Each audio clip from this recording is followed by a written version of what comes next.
be making history. Absolutely phenomenal. And Ace is the champion of the Intel Extreme Masters World Finals. Storm's still not quite done. MC is going to take this fight, though. 3 seconds left. Last 2 rounds of matches got to start it well for ESC. And this is a massive move for Zez, but he's not content with just a Nexus kill. He wants to win. And it's all done. A flawless win.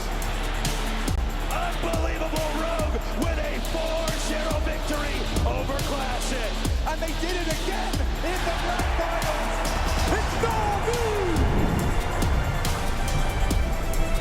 Give it up for your Intel Extreme Masters World Champion!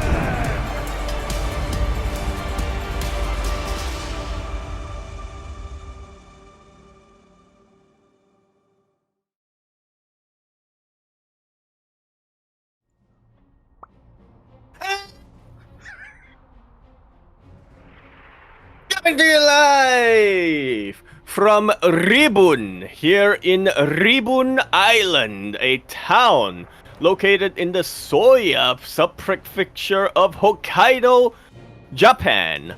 We are here today with day number 2 of the IEM Katowice 2024 ESL Pro Tour 2023 Asia Server Closed Qualifiers. I am here today, your host Yaku of the Zaku, and with me today is El Atracador Más Astuto que Deslumbra a los Maestros. Light _ VIP. How we doing, Light? What's up, Yaku? What's up? It is great to be back here once again here with IEM Katowice. Not just that, mate, it's been a while. It has been a while since we've casted together, so it's good to have you back, Yaku. Good to have you back from the brink. You made it. Yeah. I've been saved from the papers that have buried me alive. Yes, you survived. They found me. They dug me up. Yeah. Yaku was... And I didn't even have to chew off an arm. Oh my god. As Yaku was supposed to cast with me yesterday, but at least I have Yaku. You're with me today, and maybe we can cast a little bit more frequently in the coming days, in the coming weeks, in the coming months. Just because you're a little bit more free nowadays. Maybe. Yeah. Liberated. Beautiful. The freedom zones. Unchained. But we are here, as you mentioned, with IEM Katowice, the closed qualifiers. We were live yesterday with the open qualifiers to determine who makes it here, and this is where all the big names duke it out. Exclamation mark B in the chat if you guys want to have a look at the back of yourselves. We can have a bit of a gander while we have some time. That we can. We do have a bit of a series lined up for us, but our players do need a little bit of extra minutes, which we are more than fine to oblige because it gives us a little opportunity to go over the bracket. Ooh, yeah. So I was just gonna say, as you know, we were kind of talking beforehand. Pretty much everybody you'd expect to be in a Korean or Asia server qualifier is here today. Pretty much the usual suspects. If you watch a lot of the ESL Open Cups, if you watch KSL, if you watch Kung Fu Cup, yeah, a lot of the usual suspects, except for Maru and Solar and Oliveira, who have already been seeded directly to IEM Katowice. Yeah, they've already been seeded because of their performances this year in DreamHack and GSL. So that's why you don't see Maru, Solar, or Oliveira, but you see everyone else from the top. We've got Gumiho versus SOS. We've got Firefly versus Creator, Classic versus DRG, Shin versus Byun, Kyor versus Ryung, Cyan versus Bunny, Hero versus Coffee, and Stats versus Dark. That is 16 players duking it out. Yeah, boy. Just about everyone you expect. My eyes, though, I gotta be real honest, like, we chose who we're gonna start with, and we're gonna commit to that. My eyes are 100% on the lower bracket. Hero versus Coffee sounds like it has the potential to be the most unhinged PvT in a very long time, and of course, Stats is back. Stats, boys. Let's go. Stats, he is back. He has returned, and he edged his way out of the open bracket last night. It was, Stats was able to come out on top, was able to make it here. I don't know if you see someone missing, but unfortunately, last night's qualifiers were brutal. It was single elimination, and Stats eliminated Nightmare to actually make it in. So Nightmare did not make it into the closed qualifiers. Yeah, very brutal turn of events going on there. Kind of a surprising one as well. Yeah, I mean, that's why it's impressive that Stats made it this far. Yeah. Like, wasn't easy. I think the other big one, by the way, it was a server qualifier last night, so anyone could play. It was SOS versus Showtime in a qualifying match, and SOS beat Showtime. That was also pretty surprising. That was crazy. Down to the wire, beat him 3-2. Oh yeah, so went all the way to the ace match, but for SOS to take down one of the best players in Europe is a very impressive feat. So yeah, the best of the best in Asia are duking it out. As you mentioned, we thankfully have our players. I was concerned that we would maybe have to switch series, but Classic versus DRG is going to be up first. Yes. Classic little PvZ coming on here. That was... I didn't mean anything like that. It's like, you know, it's a PvZ coming up here from two very, very... you know, very, very long-term players. Both of them came back from the military in, I think, 2021 was when DRG came back, and yeah, Classic as well, but, you know, a couple months after that. So, yeah, both of them have been pro gamers for about the same amount of time, and both of them have been out of retirement for about the same amount of time as well. So, yeah, they're two players who I think we're all, at this point, very familiar with. I don't want to say that we can really predict much, but you know, we can definitely tell where they're at right now in terms of their form. Oh yeah, we can tell. And what I will say is that this is going to be a pretty close one. Like, okay, let's talk about this because yeah. Because I'm sure you're aware that Classic has been, you know, back for some time, and he has been improving quite a lot. He's not quite at the level of Hero, but he's like right there, or even, I mean, even arguably interchangeable with Hero. I think something that's interesting. Yeah, I'd say this year. Yeah, I'm sure you're familiar with it, but Classic in offline events, he has actually been performing better than Hero, like in Gamers 8 or even in DreamHacks. Yeah, I definitely say so. There were definitely those moments in, like you said, Gamers 8 and DreamHack, and I'm sure even in GSL, Classic made it all the way to the semifinals in the most recent season of GSL. I think it's really hard to say definitively that yes, Classic is the #1 Protoss player in Korea, but it's definitely, he's at least tied with Hero at this point. Yeah, it's so crazy because I feel like a lot of people look at Hero, right? Like everyone's got their eyes on him, and he's like obviously a very impressive player. He's got like some of the best control in the world when it comes to Protoss players, and yeah, like he can be a very flashy player, but I think he's a little bit inconsistent just because of like how varied his play can be, just because of how wild he is. Like sometimes it works really well and he looks amazing, sometimes it kind of falls on its face. So arguably, Classic may be a more consistent player, and I'm curious to see if he can, one, make it to IEM Katowice, and if he can continue the trend of just continuing to surpass Hero in these events. Yeah, we'll definitely see about that. Definitely a little bit of a worrying time, though, to be a Classic fan. Then what is the, how does the saying go? Every time Classic looks like he's the best in the world, pretty much immediately, that's, yeah, he's gonna come in second or something. I remember that happened in 2018, I want to say, going into IEM 2018. Everybody was looking at Classic. Classic was looking damn impressive. He made it all the way to the finals and then got 0-4'd by Rogue. That was a sad time to be a Classic fan, let me tell you. To be fair, Rogue, he was looking dominant at the time as well. I mean, he was.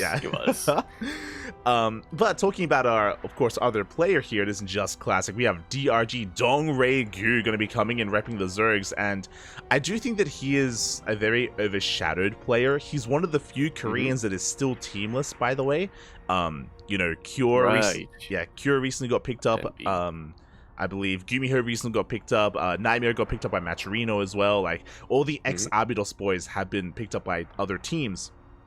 And even Creator is still being supported by Club NV. But DRG is kind of, you know, left on his lonesome. And despite that, he's been doing damn well for himself. I think over the weekend, like, we've seen DRG take down players like Bjorn, take down Dark and ZVZs. Like, he's no slouch by any means. Yeah, definitely not a slouch.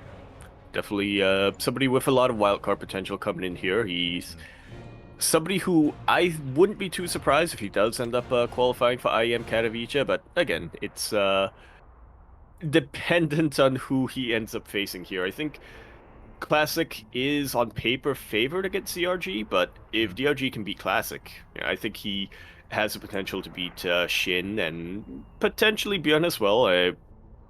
Yeah, potentially Bjorn as well, and then be set, and then at that point he just needs to win one best of 5, and he qualifies.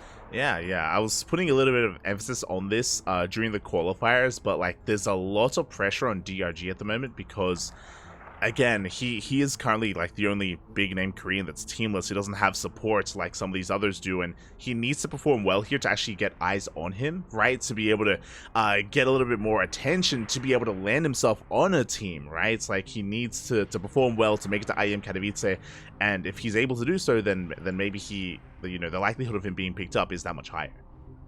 It really is.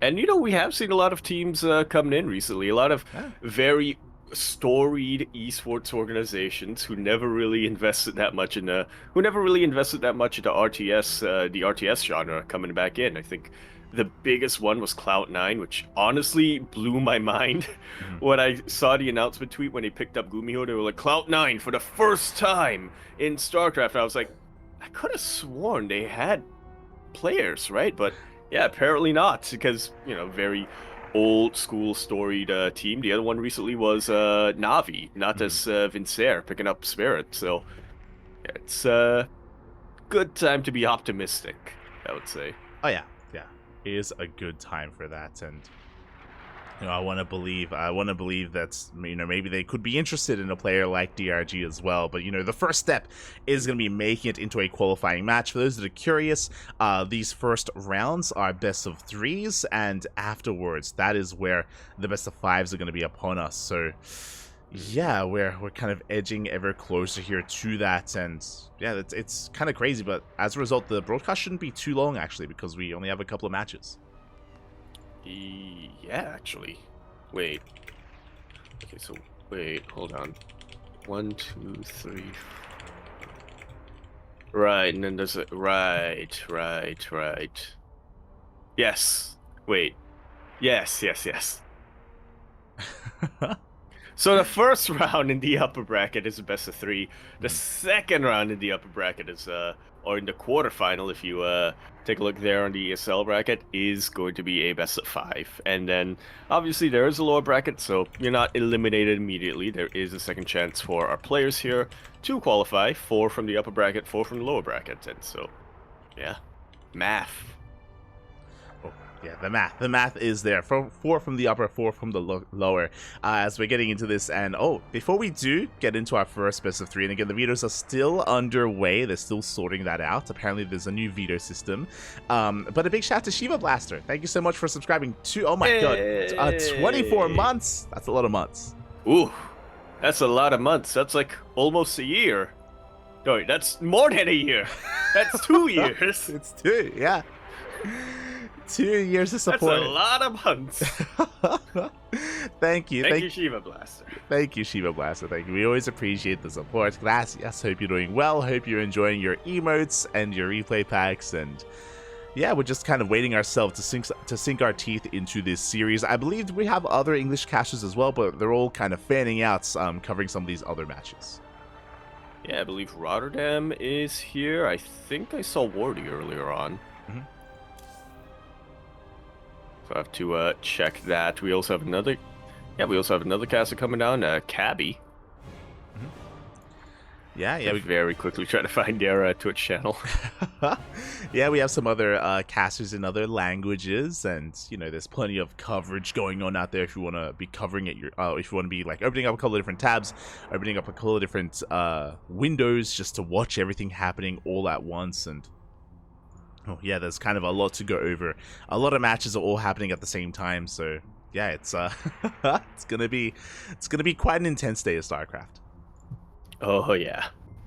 Have to keep our eyes on those lobbies. Obviously, our lovely admins here are going to be trying to get us casters into lobbies, obviously, trying to coordinate things, trying to rein in the players so they don't immediately just start their games, and you're gonna make sure that there is some coverage on them. But see how there's only so much you can do. Yeah. When you're not physically chaining them.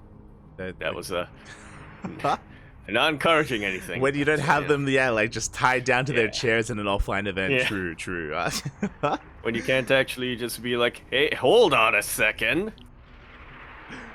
And yank the headphones off.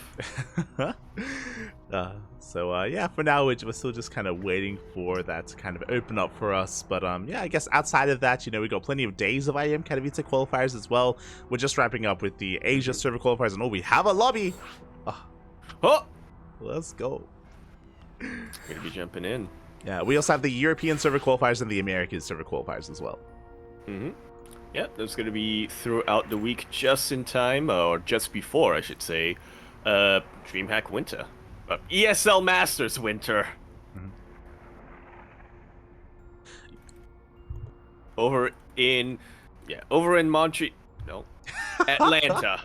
You keep saying over in Atlanta. Yeah. Same place, really. It's over. Yeah. Same land, Over in Atlanta, that's when DreamHack is going to be upon us. But yeah, as you were mentioning, I think the other really important thing to bear in mind is that I guess this is not the only chance for these players, as it looks like we're gonna have to remake the lobby. Yep. But yeah, this isn't the only chance because these are server qualifiers. And we mentioned earlier, right, that Showtime was competing. So regardless of region, if you don't make it in tonight for these Koreans and Asian players, then they can try and play in the European or even the American server qualifiers as well. The NA server qualifiers get super intense. By the end of that, because it's the last one, and then it's because you have all the people from the Asia, you have all of the Korean, the Asian players, the EU players who haven't quite been able to qualify directly yet. They're all coming in. They've all been awake for 18 hours. They're all playing on 300 ping, and they're of course in the land of chaos. So the most beautifully chaotic games that we can regularly see in a competitive season. Oh yeah, exactly. Like the chaos is beautiful once it all comes down to the wire. The desperation of the players really sinks in and things get crazy. So you look forward to it. Look forward to the rest of the regions. We're gonna try our best to cover them all, not just the Americas regionals, but the European ones as well. We'll do our best. Yes, we will try. Yeah. But again, do apologize for the delays, but we at least have confirmation that the videos are done and we will not be left behind. We're in the lobby. We'll be there. Yeah. I try to remember my Hangul. Yeah, classic. I can't translate that. He was just asking for a moment. He was like, I just need a minute. It's all good. We're just waiting for our players. But yeah, outside of that, Yaku, have you been able to tune into much recently? I know Home Story Cup was over the weekend, and I know a lot of matches were had there. I know it's had a really bad time for us. I don't know if you were able to tune into much of it. I tuned into Home Story Cup while I was procrastinating my essay. No, it's in between. I had it kind of in the background, so I wasn't really paying as much attention, but I did watch a lot of the first day. Before I went into my coma afterwards. Fair enough. Fair enough. Yeah, there were a lot of really good matches that were had there, and it was really cool to see all the Europeans come together. We even had Dolan. We had Dolan there, casting and then competing and playing, and then it's really cool to see everyone come together again after such a long time. One of the best themes for Home Story Cup in a while, I gotta say as well. But regardless, we do have a match on our hands here. We are going to be kicking it off on Oceanborn, where we're here in the top left-hand corner of the map, spawning. All the way in the top left, we have our red Zerg player coming down from, of course, the land of Korea. Currently teamless, but keep your eyes on him, team owners, because he absolutely deserves to get picked up. We have DRG. Dongring. And spawning in the bottom right-hand corner, we have as opponent, we have the South Korean Protoss player representing Team Twisted Minds. It's is Classic.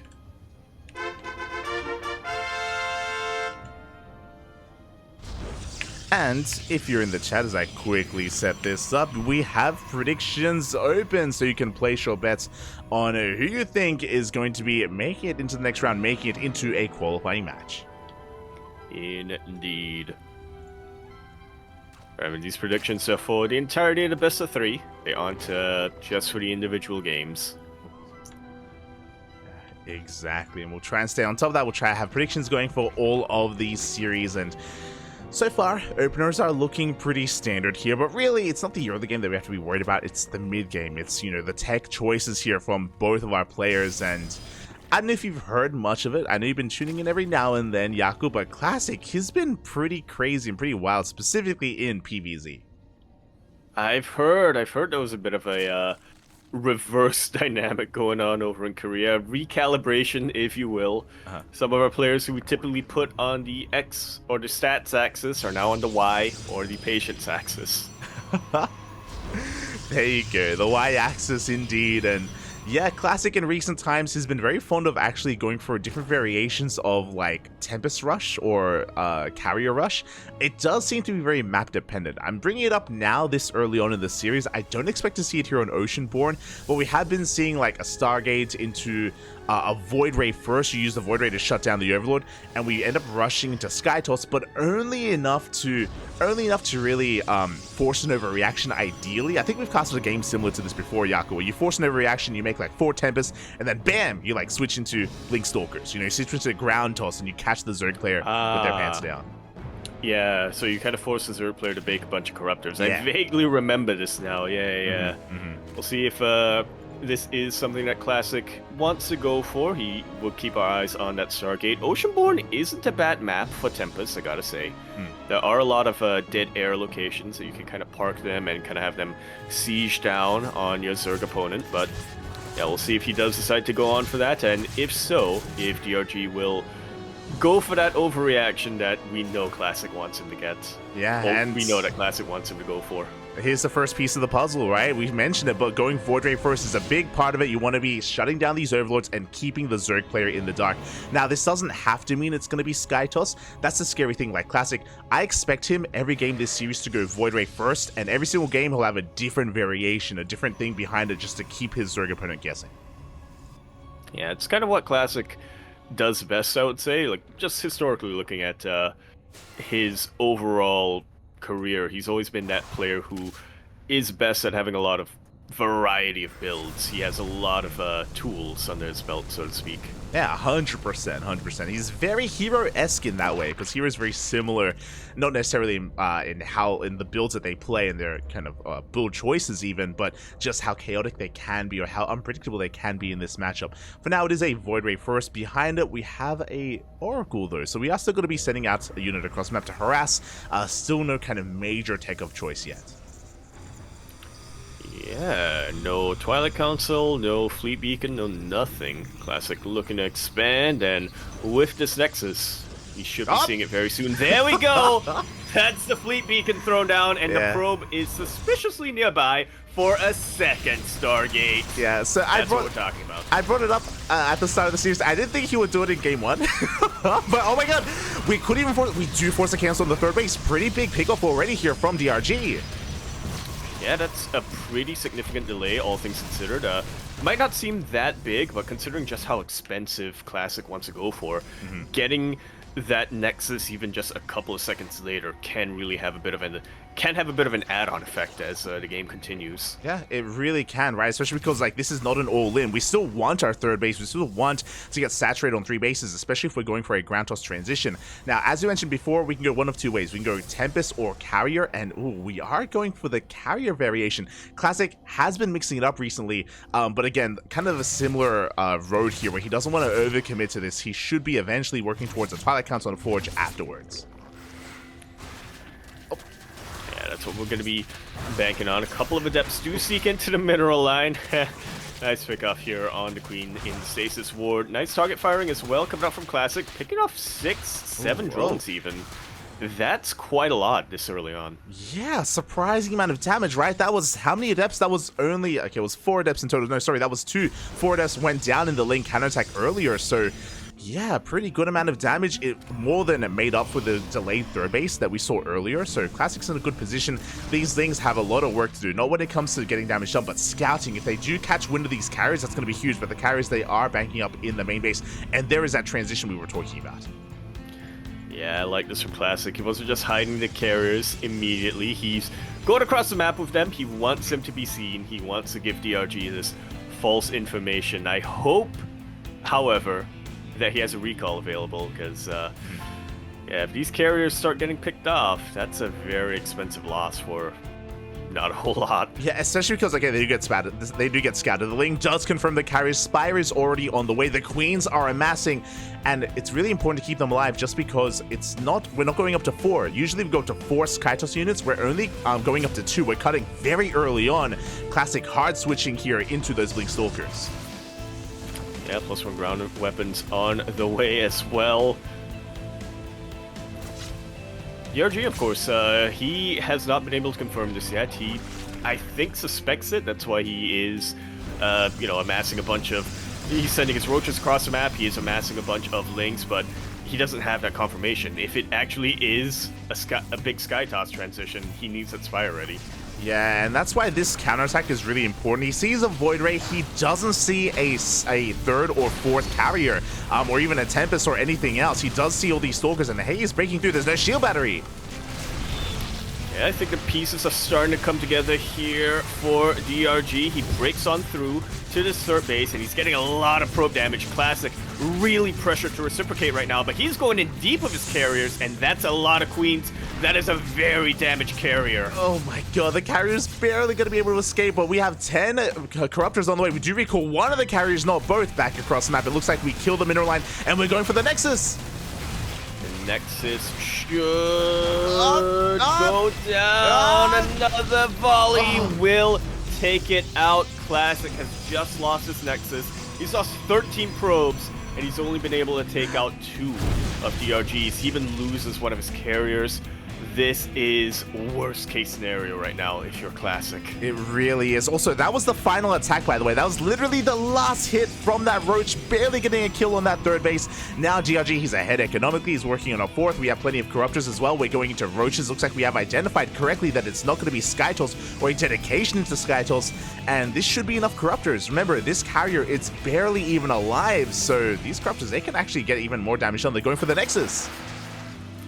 And they are going to be able to caustic spray it down. Stalker is just trying to get into position. But, of course, the Nexus is the main target here for these Corruptors. It's the Skytoss units. DRG knows that with how much economic damage he's inflicted, there's no way Classic's going to be able to remake any carriers. He's not going to be able to switch into Tempest or anything.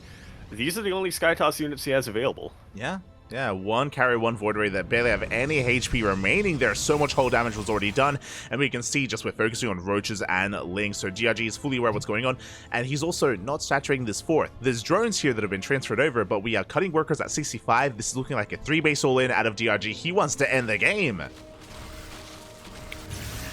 And he very well might be able to. Storm did finish up here for Classic, but what's Storm gonna do against Roaches? Yeah, what are you gonna do about it? As we force a cancel in the 4th base, here comes the Roach Ravager as well. Storms are gonna be pretty crucial here to defend. We have a lot of High Templar, we do have a lot of Storms.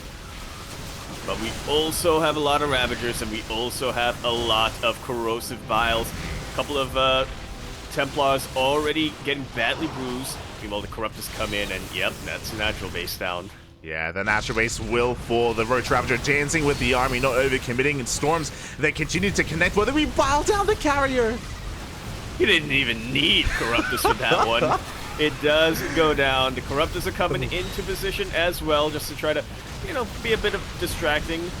Have caused a little bit of chaos here around the base. Finally, Classic will be able to clean this up, but at what cost? He lost all of his high-tech units, all of his High Templar, and yet another Nexus. Yeah, another Nexus did go down. We're down to 2 bases, essentially, for Classic. He's still trying to get his natural base back up and running.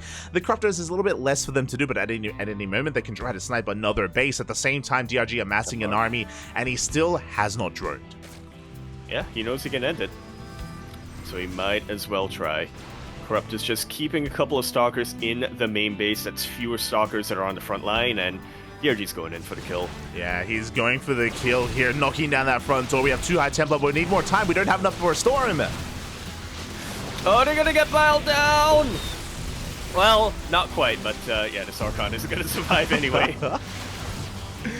It's not going to survive as we have broken through the 3rd base here. We're pushing towards the natural as well. DRG even sniped, or he tried to snipe the Temple Archives. Looks like he wasn't quite able to get it. Classic is trying desperately here to hold on, but he's losing workers at the 3rd. Every single probe is going down. Literally all of them. And now he's knocking down the front door. That's like 6 or 7 Stalkers that are in the main base. I mean, not that I think those Stalkers are going to make that much of a difference here, but yeah, this is a very decisive attack coming out from DRG. Yeah, exactly. Again, Classic, he has been known for his build. GG gets called. DRG will be taking game number 1 here, one step closer to that qualifying match.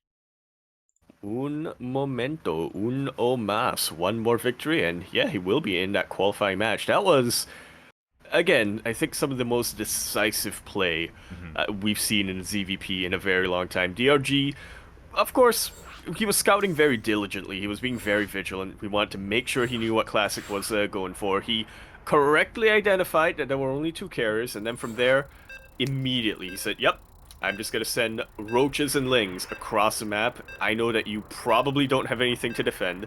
I just need to make a handful of corruptors seal of your carriers, and that's that. Exactly. And I think something important here is that he didn't actually scout and get confirmation if there was like additional Skytoss on the way. He was kind of like gambling a little bit, but as you mentioned, like Classic, he has a reputation. Like this is a build that he has been doing quite often. If we can predict it, so can the players as well. So DRG, he took a bit of a risk, a bit of a gamble when it comes to hard committing into a ground-based army, but I mean, it worked out. He was able to shut Classic down quite hard. Yeah, an informed assumption, I think, is a term, and like I said, it just worked out, and let's see if he can continue to work it out as we carry on, and we get to Site Delta, where we're here in the top left-hand corner map, spawning all the way in the top left. We have our red Zerg player coming out from the land of Korea. He, of course, is currently teamless, so team owners in the chat right now. I know there are a couple of you in the chat. Yeah, you might. We have a free agent over here. We have DRG. Hungry. And spawning. Oh, the one true dong. In the bottom right hand corner, we have his opponents. We have one of the best top 2 Protoss player in Korea representing Twisted Minds down in this series. And it's the best of 3. He's up against the wall. He has to fight back here and now. It is Classic.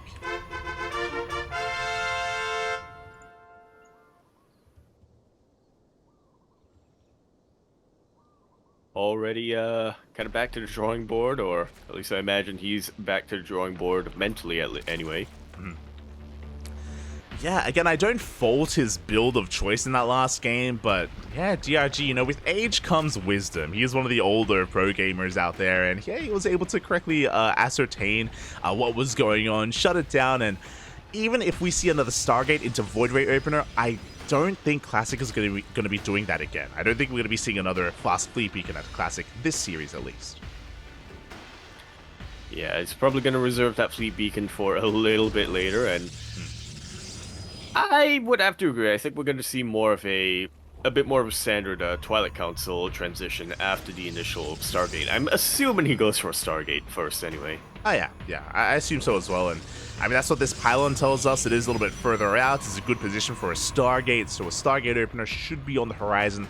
But as you mentioned, it's about what comes next, and that's a scary thing. We mentioned it at the beginning of Game 1, where I still expect Classic to go for a Void Ray opener every single game, just something different afterwards, right? No Fleet Beacon, but maybe a Fast Robo, or a Twilight Council, or a Forge, or, you know, again, anything under the sun. Classic, he has a lot of variety available to him. Yeah. It's a tool for every scenario. Yeah. Exactly. And as you were mentioning, Yaku, yeah, again, it is going to be a Stargate opener here from Classic, so everything is looking pretty similar so far to Game 1. Indeed it is. Eyes are looking a little bit more on DRG. I want to see if he, has anything in store for us here. I guess he doesn't really need to. As a Zerg player, he can just be more reactive, and I'm guessing he wants to be a bit more reactive. But, every now and then, a quick foregas is something that Zerg players throw out. Yeah, you're not wrong. You're not wrong. Especially on some of these smaller maps, like that's a big possibility. And I mean, even last game, remember DRG, he caught workers at 65. Like he caught workers at 3-base saturation. And he just sent it badly. So he's willing to be aggressive when he sees an opportunity. As the Adept is gonna go down, gets one drone kill, not much else. Meanwhile, once again, it is that Void Ray first. Indeed, going mostly for mostly just to take out the Overlord, and then going to be used a bit more for defense. I can't imagine he'll go too far forward with his Void Ray this time, like he did in game number 1. Yeah, expecting to be more reserved here with his movement, just denying any kind of scanning information. And again, from the side of DRG, everything is looking normal. Meanwhile, there's that transition, as you mentioned. This time, it is a much faster Twilight Council. There we go. Bit of a gateway, not quite a gateway explosion, but gateway follow-up. He's going up to 4 gates. Yeah, 4 gates at this point. What are we feeling, Light? Are we feeling the blink, or are we feeling the glaive? Man, I'm feeling the glaives. To throw down the Twilight Council before the 3rd base, that is a big tell. This is a very aggressive variation here from Classic. Glaive Adept should be on the horizon. Adepts are already going to be morphed in. At the same time, DRG, he's checking that 3rd base, and there it is. Glaives is in production. Just like so.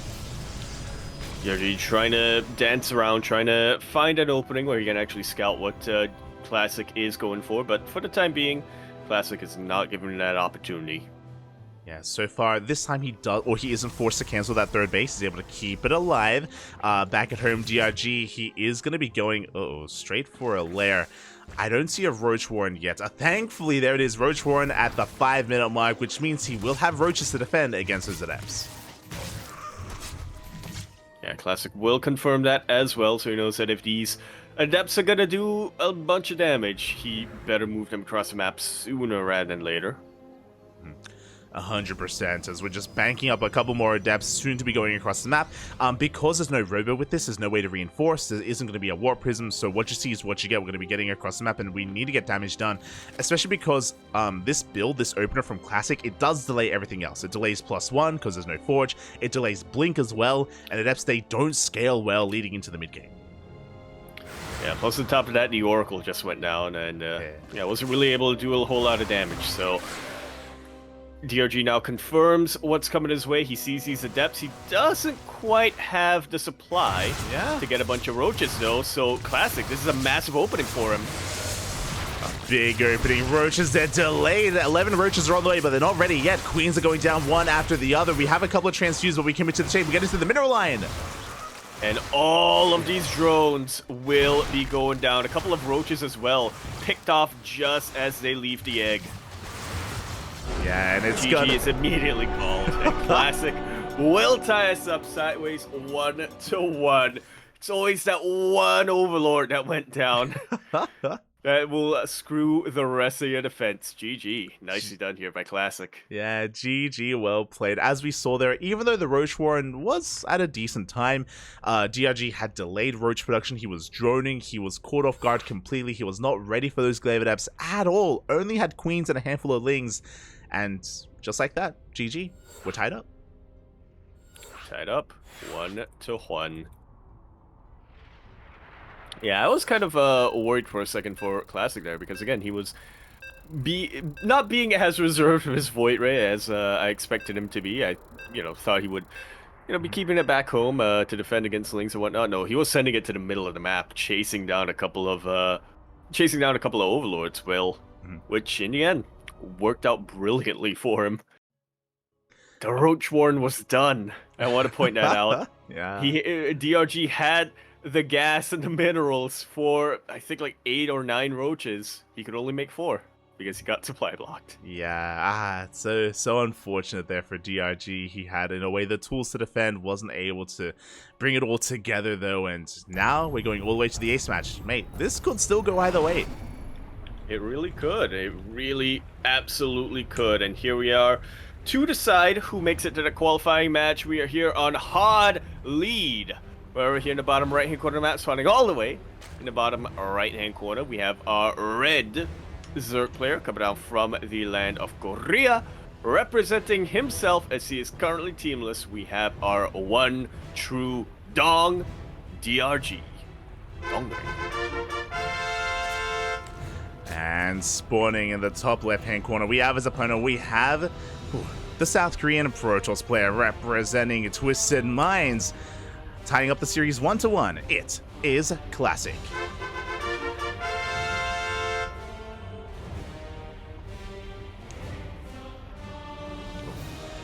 And here we go. For the time being, everything is looking as it should. No early game aggression, no early gases, no early gateways. But we are loading into hard lead, and the rush distance by ground, Yaku, it's quite short. Shorter than at least side delta that we had previously. Oh. Shorter than... I can't think of it. Shorter than her mom? Question? I was thinking that as well. That's what my brain was thinking of. I was like, you're gonna say shorter than your mom? I thought of that first, and then I was like, no, I can come up with something better. And I couldn't. No. That's my limit. Smooch, Bobby Smooch. Oh god. Yeah, so this can lead to aggression. If I were to hazard a guess, I would have assumed that this would have been the map that Classic would go Glaive at Eps, but I mean, he chose to do it on side Delta, so I don't expect to see that again. But the opener should be the same, where we have the pylon in position, should be Stargate into a Void Ray. But what comes after that, I mean, only Classic knows. Yeah, well, I mean, even then it's kind of 50-50. Yeah. Even then, he actually doesn't know right now. He only knows when he throws down the tech. Like, that's when he decides. Exactly. Yeah. It comes to him in a, through his fingers, question mark. I know what I was going for there. He just has to kind of vibe it out, really, is what you're going for. And for now, you know, everything is looking normal. There's that Stargate. Soon to be, I imagine, a Void Ray first. If not, if he goes Oracle first, I mean, that's crazy. And, I mean, it's going to be worth reading up. Yeah, we'll keep our eyes on that Stargate.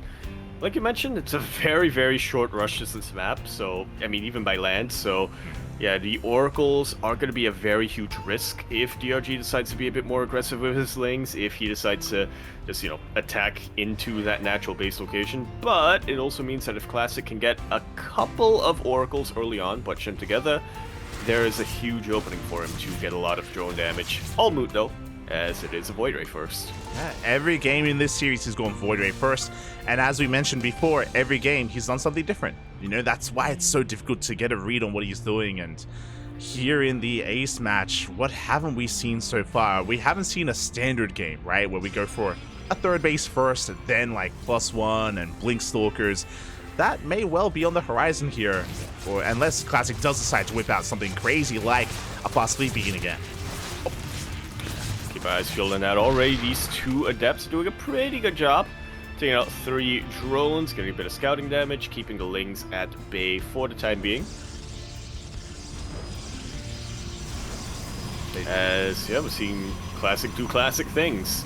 Taking out the Overlords, getting an Oracle, choosing to go into a Twilight Council this time, and a couple more gates. Yep. Twilight Council before the third base, second game in a row. This once again screams Glaive at Eps. And like you mentioned, you know, this is the map for it. This is a much better map to go for Glaive Adepts than on Side Delta. Site Delta. I remember. We'll see if we do go for the same strategy here as the Twilight Council is done. And there it is, Glaives is on the way. As we mentioned before, the big tell of this is 1, the fast Twilight Council, but 2, the lack of Forge. You don't need +1 upgrades, you don't need to upgrade your units when it comes to Adept timings because they already do so much damage to light units. And yeah, we'll see if DRG can recognize what's happening a little bit faster this time. Yeah, well, he knows he needs to be prepared for something. He did scout the delayed third base, so Roach Ward is being thrown down once again. Just keeping up my eyes on that supply right now for DRG. Yeah. Thankfully, he is keeping his overlords very, very guarded this game. Exactly, and this was a slightly faster Roach Warren as well. This was like around 450-ish, so like 10 or so seconds faster than last game. But the question becomes, as you mentioned, we need to make sure we prioritize army units, and we have a massive flood of links on the way. Yeah, massive flood of links are on the way. It's definitely a way to deal with the adepts before you can really get your roaches into position, and DRG is looking to meet this. The adepts are being chased at. Classic this time is going for a robo.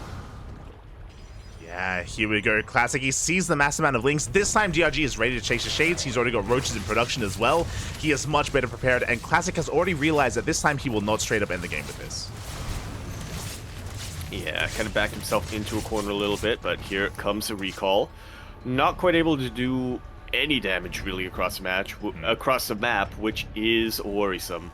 Everything else gets delayed with the Glaive to Depth build, as you mentioned last time, so pressure's really on Classic right now. It is on Classic, and here we go. He's coming back in. We have Adepts on the left-hand side. We have Adepts threatening the natural waste as well. DRG, it's going to be on him to try to split up his units and defend everything at the same time as we do commit to the shade, but the Voids, they were pulled. Yeah, they were pre-pulled a little bit. A couple of roaches were on the way, and it's even a Spine Crawler here just to shore up DRG's defenses. So Classic, once again, not going to get much value here at the cost of a couple of his Adepts. Yeah, he's forcing lost mining time, but that's really it. I did force out an army, but DRG, he is droning behind this. We have Roach Speed on the way, Infestation Bit as well. As you brought up, we see Classic transitioning into Blink. Now, it's going to take a lot longer for this to really come online, but I do like this. I thought it was going to be committing to Immortals, but no, we're going into a faster bay. Yeah, much faster bay. Double Robo. Okay, so we really want to go into a bit more of a Blink Disruptor composition here for Classic. A really good way of dealing with a roach heavy composition from his Zerg opponent. Exactly, and investing this quickly into all these disruptors is a risky thing to do, but high risk, high reward, right? Even though Classic, he knows that he's a little bit behind because his Adepts didn't really do too much damage, disruptors are a good way to gain value. Yeah. He's a high roller. Yeah. In a way, he's trying to get a 4th base up and running as well, about the same time as DRG, so if this base actually does come into play, and if he is actually able to mine from it, then all of a sudden, we're going to see a complete flip when it comes to the economies. Classic will be able to pull ahead ever so slightly, but DRG going to be running away with the tech already. Hive is on the way. Lurker Den has just started up for him. Exactly. DRG, after defending, immediately, instead of amassing a Roach Ravager army, instead of droning up to 65 and cutting workers, DRG, he's being so greedy here. He's droned up to 84. Hive Tech, as you were saying, Hydra Lurker Viper is the end goal here for DRG, and specifically because of how this game is played out, Classic has not been able to punish him. Not yet. Yeah, not yet. There's going to be a little bit of an opening here, before DRG can really get all of his lurkers, all of his upgrades as well, where Classic will have a massive Stalker Disruptor army that can do a ton of damage. I'm not sure, I don't think it's going to be able to end the game outright, but yeah, it's definitely a window for Classic to try to get back here, try to cause a bit of damage in DRG's economy, prevent him from really getting to that end game whilst he catches up in terms of the tech. Exactly. As you're kind of alluding to, I do think that Classic is on a bit of a timer, right? It's like if DRG amasses too many lurkers, his Vipers are already on the way. If they gather up energy, I don't think this army can do much of anything, but DRG isn't ready yet. Just now, 3 lurkers are on the way. Vipers are coming up, but they need a little bit of time to actually gather up energy, so Classic, there is a window available to him, and I think he's waiting for that War Prism, and then we're going to send it.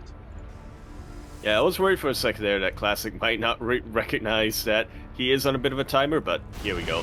He is starting to push out, he is clearing these rocks, and like you said, War Prism now on the way. He will have a way to reinforce this. He will be able to take the fight to DRG. 100%, and he even catches a couple of Hydras and Ravagers here for free. Lurkers are getting in position, good force fields. Nova goes off, will not connect. Quick moves out of DRG, he's still waiting for his Hive upgrades to begin, but there are a lot of disruptors. There are 1 lurker already going down, only 2 of them available, 2 of them available right now for DRG, and that's not really a lot. That's far from critical mass. 1 Purification Nova will go off on that lurker, but the other one will be cancelled. Lurkers are still surviving, DRG still has a defense, and Classic does not want to push into that. That was a clutch hold, by the way. As you were saying, literally 2 lurkers. Those are the 2 lurkers holding the line for DRG, but Classic isn't done. He rotates around, and these lurkers are looking exposed. Yeah, and now there's, once again, the lurker count getting reset. Only 2 of them, and they are pretty far in the back line. Beautiful force fields coming out from Classic, really funneling these Hydras and these Roaches into a wall of pain. Exactly, and we're going to try to engage. We do have a lot of energy here for those abductions. What do we go for, though? What can we pick up for now? It looks like we cannot get within range. Nova goes off. Classic, he does back off. And as he's been dancing with the army, Prism gets into the main. And these Adepts causing a huge distraction, trading pretty well against these Lings, but not really able to do much beyond that. Purification Nova has reset. Oh, a couple of premature abducts will allow a couple of Purification Novas to go off, but not enough.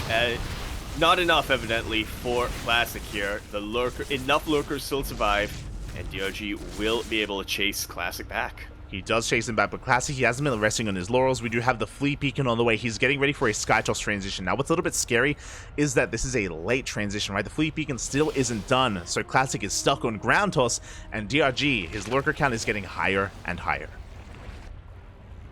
Yeah, higher and higher. Eventually going to be able to really take the fight to Classic. Instead, eventually he's going to be able to siege down Classic at his bases, choke him out from getting any resources for Skytoss. Huge pickoff here on that Viper. Yeah. Still another one with a lot of energy left, though. Yeah, we do abduct two of those disruptors in there. Meanwhile, massive lurker counterattack. We catch 12 workers here at the center base. The Nexus is under threat, and DRG in the midst of all this chaos, he collapses on the army, once again picking up even more of these disruptors. Only one of them with any Purification Nova left. Colossus is now out. Going to be able to help a little bit with the Lings and with the Hydras, but what about the lurkers, Papi? Yeah, they're coming in for the flank here. The army retreats into lurker fire. Big Nova goes off, but it takes 2 Purification Novas to kill a lurker. The 4th base has gone down. Sorry, the 5th base has gone down.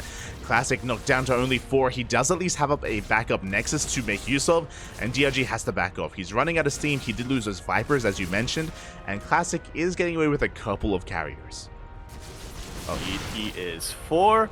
Technically, it's the minimum that you want, right, for going into Skytoss, but it's still very precarious. Nice little infestation, I think that's what it's called. Contamination.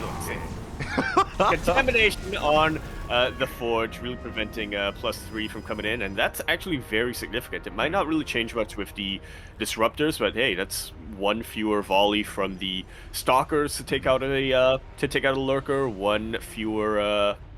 I guess it's mostly just Stalkers right now for Classic. Yeah, no, it is pretty impactful here, as we do see DRG trying to distract the army. We yoink another Disruptor as well. We're down to 5 Disruptors to the army. That's quite a lot. Novas go up, and they will connect. At the same time, though, DRG is going for a big counterattack. Ooh!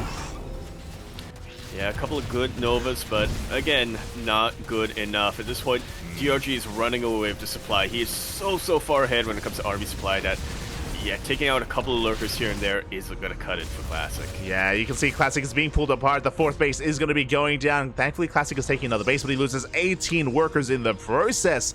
And DRG is pushing on forward once again. Classic just doesn't have the supply to defend both areas at once. Yeah, he's being pulled back and forth. That's really the major issue with this very high-tech Protoss army, is that it's very beefy, but they cannot be everywhere at once, and you cannot afford to split them up whatsoever. Lurkers are starting to go down, so yeah, pretty good pickoffs here for Classic, but DRG does not care at all about this army. Yeah, that's the thing, right? Like, in a head-to-head fight, Classic, he can win it. As we saw, he just mowed through so many lurkers. But as he's doing that, we have a counterattack. You know, Lings and Hydras, they come in, they kill 24 probes. The economy of Classic is in shambles. You can see he's looking for that army, by the way. Yeah, and he's about to get it. I will say this for Classic, you know, he has taken a lot of worker damage, and you know, DRG is far ahead when it comes to the worker count, but when it comes to overall supply, Classic actually isn't hurting that bad. Yeah. Again, his main army is looking pretty strong. The Hydras will eventually be cleaned up. This army, though, out of position, and DRG, he recognizes that once again, going for another big counterattack, and he may be able to kill this Nexus, but we get a recall. And a recall does come out. Oh, but I saw the entire army. Couple of carriers just picked off for free with these Vipers, and once again, Classic is trading decently, but I don't think he's trading well enough to really make up for the fact that he's losing his carriers, he's losing his Colossus, he's about to lose his Disruptors as well. He doesn't have any more buffer for them. Yeah, exactly. Like DRG once again just coming in with the left hook, with the right hook as well. He gets 14 more workers, kills another Disruptor towards the end. He will be cleaned up, and this is a kind of a worrisome moment. Like Classic has been able to preserve his army, but whenever he tries to move out, another counterattack. Like DRG just doesn't slow down. You say preserve his army, I mean... Yeah. He still has carriers, he still has Disruptors, not as many as he previously had, but, you know, he still got them. Yeah, as you're pointing out, right, like, every fight he's losing like 1 or 2 units, like 1 or 2 Disruptors, and they're not being rebuilt. Nova's got a good split here out of DRG, minimizes his damage, and he's coming on in. There's almost nothing left. Yeah, this is a full concave coming down, and Classic has absolutely nothing.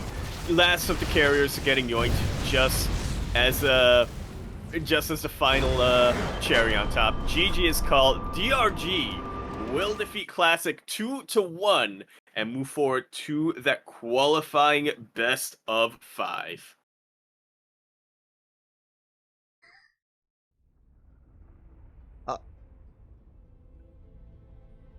Wait, did it play? We didn't get to hear it. Oh, did it not get picked up? It didn't get picked up. Say something. Oh. We can't hear it. Oh, the speaker's on the... I have a new phone, the speaker's on a different end. Okay. Still not getting picked up, I think. Regardless, GG. Discord. GG, well played. Congratulations here to DRG as he takes it 2-1. And we spoke about this, right? Even though Classic is one of the best players in Korea, and even though DRG isn't on the team at the moment, he can still take it to the best of them. And this is a pretty big win for Dongriku. Yeah, it absolutely is. Like we said, I do think that on this side of the bracket, Classic is one of the scariest opponents. Probably, arguably the scariest opponent that you can really face right now, especially if you're DRG.